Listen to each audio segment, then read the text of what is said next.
Hello everybody, Jose Rodriguez back again.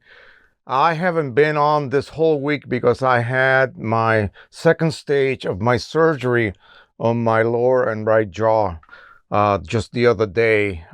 They have installed or mounted the what they call the healing caps, or basically they're studs for the implants that I'm going to be receiving for the left and right to sort of tell you what happened. They discovered that I had a great deal of porosity on my lower jaw region here. So they figured that in order to eliminate the possibility of these teeth literally falling out because of the foundation eroding, they removed them. They carved out all of the porosity. I then received a bone graft and they closed me up and then proceeded now to I'm going to end up with crowns basically. And so I'm doing okay. It hurts a little bit. I'm going to go back in 2 more weeks for the impressions, and you know how that goes. It's not an overnight process like they lead you to believe on television ads. Yeah, believe me. So anyway, and this is something that my dad also suffered from, except back in those days, the only option was, of course, dentures. And I didn't want to go through that. So anyway, I spoke with Precisioncolors Mike Lee yesterday. We talked for about normally 2 to 3 hours in the evening. And he brought up a point that I think is very important with the Pro-1000. Those of you who are using this system, okay, that you need to listen and you need to do this correctly. Now, normally when you are currently running cartridges as you normally would, this door would be closed. The screen is in printing mode right now.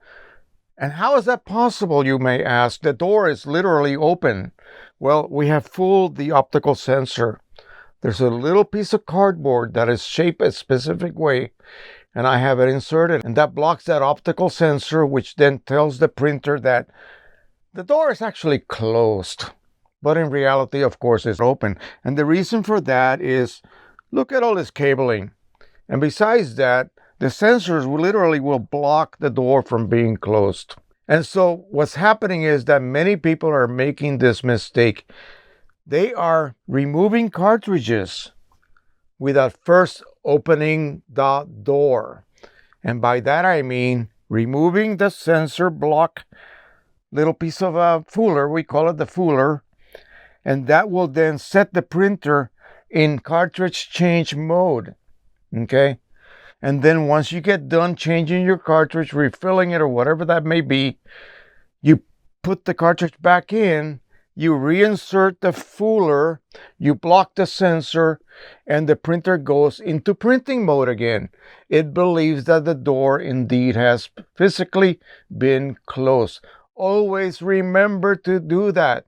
Do not rely on the shortcut of just simply removing the cartridge. Imagine, how would you take a cartridge out without opening the door, right? Unless you have a matter transporter like on Star Trek. Yeah, you would not be able to do that. So make sure that you remove the fooler. That tells the printer that you have opened the door.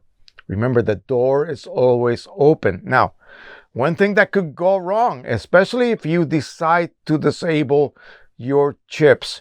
And of course, if you're using the sensor, you can use regular chips. The sensor is actually more accurate than the low warning on the printer. Okay, it's actually more accurate. It's physically measuring the amount of ink inside that printer by density. Okay, that's how it works. So even if you're not going to ever disable your chips, you can still use this system. But if you decide to do that, disable a chip, you have to make sure that when it goes empty, you don't simply press the button. You have to remove the cartridge first. And when you do that, you better remove this, okay, before you remove that empty cartridge. And then you put it back in, set the fooler back in place, and believe it or not, you do not have to do anything. You can refill that cartridge straight up and you will be fine. At some point down the road, I have 9 red X's right now. At some point down the road, we are supposed to witness a 1600 error code pop up. Apparently, that is when you press the button for 5 seconds. Okay, this is all new to us, folks. We have never done this before in the past. So bear with us as we discover little intricacies about this system, because I come to realize that I thought I disabled the chip. Well, I was getting a red chip here, so okay, maybe. I went back to my driver where I can visually see the ink levels, and I was just like hovering just above what would be nothing. It showed a little bit of magenta. It showed a little bit of cyan. It showed a little bit of, black. And it would warn me that if I continue to print, I will run out of ink. But I just loaded 80 ml of ink into all of these cartridges. Now, every time I did an empty cartridge, I didn't even have to do that anymore. All I had to do was drill it, fill it with ink, pop it back in, and the printer continues to print. So at some point, Mike told me that I will be getting the 1600 error. 1600, and that's when you disable the chip. And then on your driver ink level indicator, it'll just be blank. It may show the color, but you will no longer have that little bit of ink supposedly available left. Okay, now let's discuss the other problem we have. Not problem, but very interesting situation, and that is the fact that my low cartridges, I have 3 of them. I have PC, or photo cyan, gray, and red. Now let me tell you that as these cartridges were becoming low, the other 9 were low as well. I had like 11 low cartridges at that point. The other 9 went low and then they went empty because I never tampered with them. I did not mess with them. I allowed them to go empty on their own. Then I drilled them and I refilled them. And I'm still using them. Okay. Now, the ones that are low have been low for many, many months on end. I have printed and printed and printed, and they are still low. So as you saw in my previous video where I gave you my weird so-called theory, and I presented you with a little diagram showing you what actually takes place inside the ink compartment, the secondary ink compartment inside the printer. Apparently, they let this slip by. And if you catch your cartridges at the low warning and you drill them or fill them with the pressure vacuum method, as long as they have ink in them, they will remain as low. And in fact, folks, that's what the Chinese original auto reset chips, see, they misnamed them. They should have been called permanent chips, and they did change that, by the way. All they do is the same thing we're doing here with OEM chips. Fill them when they are low, and they will never be declared empty. Your printer will continue to print. I'm still testing that. We're still working on that, and we'll see. Now, one thing that I did check was the PC, the photo cyan cartridge. That cartridge was low long before I began to mess around with this sensor system. Okay, so it was already low. I, of course, drilled all of them out, filled them all up, whether they were low or empty, and that low cartridge has not gone empty yet. It's been a while. It's been a while.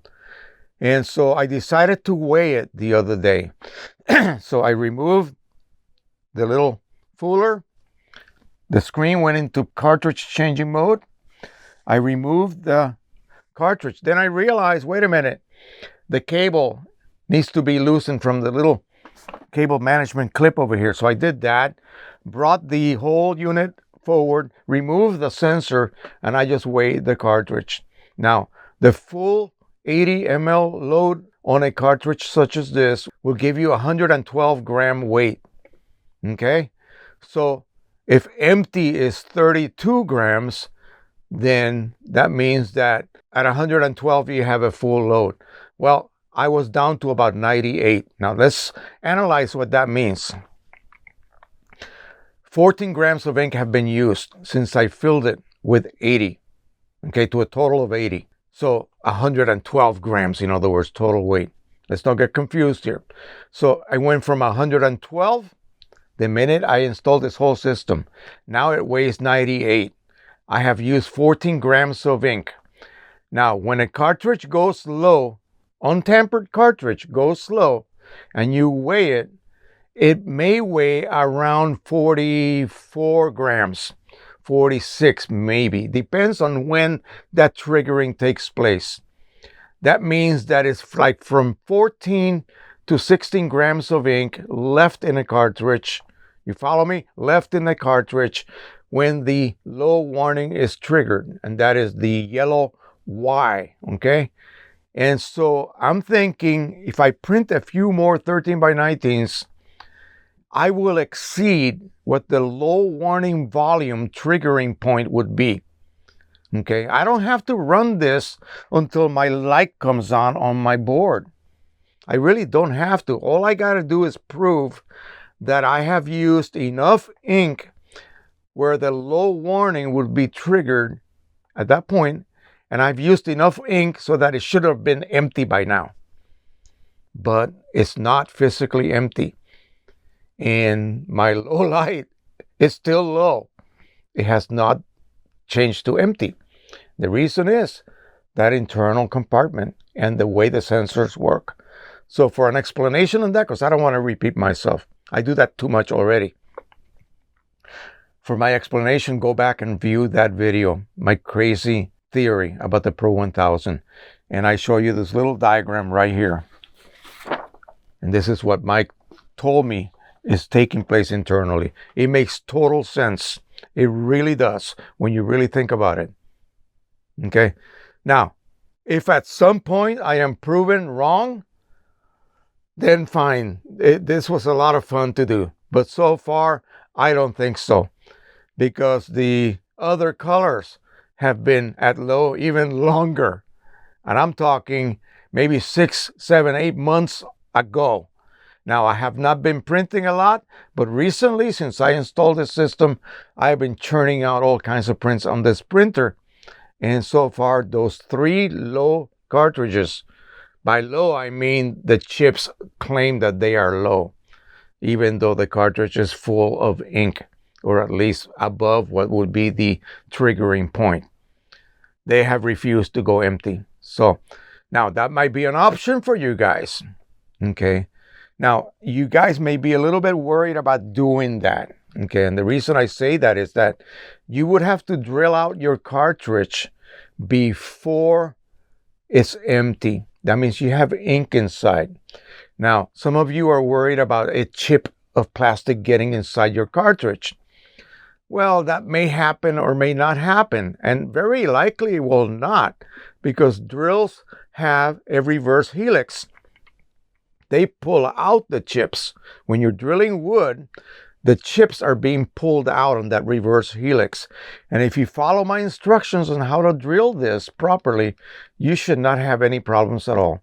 I start with a 1/16 or equivalent metric size diameter drill. After I mark the point where I'm going to drill with a sharp awl, I make a little dimple, and I carefully, with a hand drill my 1/16 of an inch hole first, clean it up with a razor blade if there's any raised ridge, and then proceed with the plastic cutting 5/32 of an inch drill bit. Very carefully drill that hole. It will give you a perfectly round hole that will seal perfectly with a plug. You will not suffer any leaks at all if you do this correctly. Now, you will have some ink in that cartridge at this point because you're catching it at the low warning. But that's fine. That's fine. Nothing will happen. Cut that little ridge off with a razor blade. Put the plug for fit. If it fits, fine. So once the plug seats so that when you hold it like that, it does not fall out, you're good to go. That's sufficient amount of seal. Fill it up. In other words, weigh it. Figure out a gram of ink is about 1 ml. Figure out your math. 32 grams is empty. 112 is full. add enough ink to give you at least 75 ml total ink. That's all you need to do. The chip is still low. Now, it will never reach empty. At least so far, that's what has been shown to us. Okay. And many other people are coming out of the woodwork and telling me the same story. The same story. So how can that be happening to just me? It's happening to others as well. So again, don't publicize this too much though. Okay. Don't let too many people know about this. Only your Pro-1000 owner friends. All right. Okay. That's it. Thank you so much. Don't forget to subscribe, share, and like. And until the next time, happy printing, everybody, and refilling. Bye-bye, everyone.